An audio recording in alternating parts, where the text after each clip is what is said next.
Magha-harvest ako ng bale. Ayan oh, bale ang tawag dito sa Middle East. Ginagawa tong salad. Lagyan mo siya ng cucumber, tomato. Ayan, yan pa. Ayan, tinanim dito sa paso.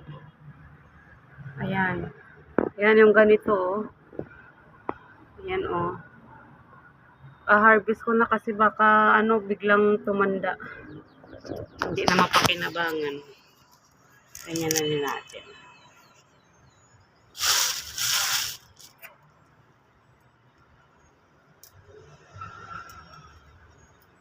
Ayan siya oh.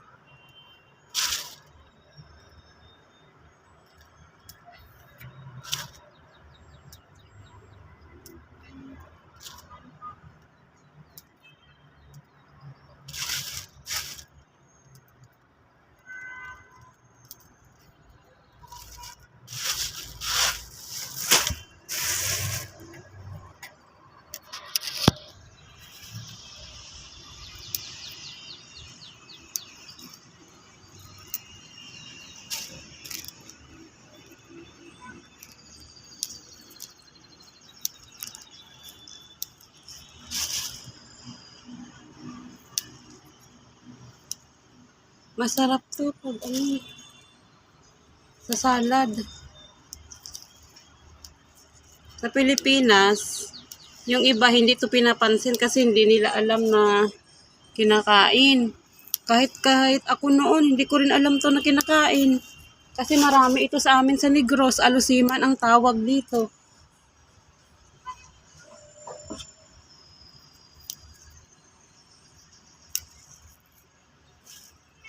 Alusiman ang tawag.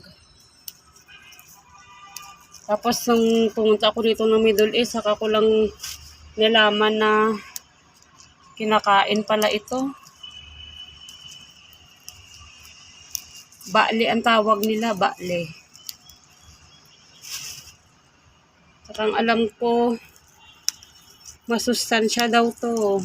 Saka marami siyang health benefits. Yan ang marami oh. Ang bilis tumubo nito.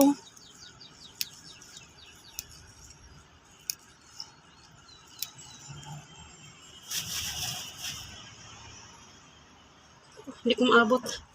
Dito kasi sa labas ng bintana. May paso dito na nagtanim. Yung amo kong babae nagtanim ng rosemary yata. Ito oh, di ko alam. Rosemary yata yung tinanim.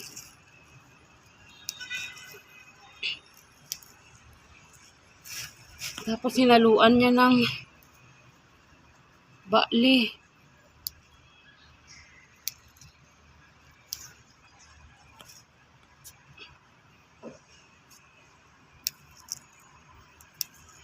Ayan, nabawasan na.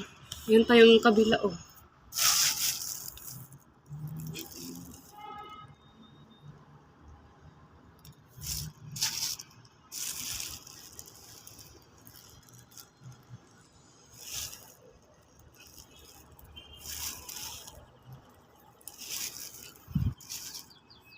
Magalaw. Ayan, ang ganda ng view dito. Oh, ayan. Sasakyan. Ayan. Ganda ng view dito. Ayan. May mga kapitbahay. Ayan. Doon matatanaw yung bundok. Ayan. Ayan. Oh, nakuhaan ko na yung aking bale. Ayan. Ayan yung view. Ayan, yung may mataas na hotel doon. Ayan.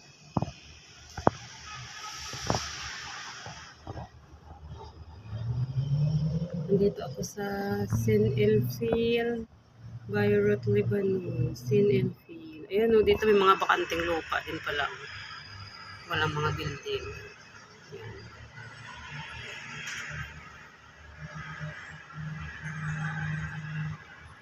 Ayan. Ayan na yung na-harvest ko. Ayan.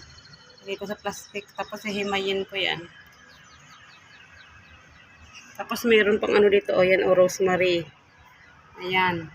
Rosemary, ayun pa. Ayan. Rosemary ang tinanim ng amo ko dyan.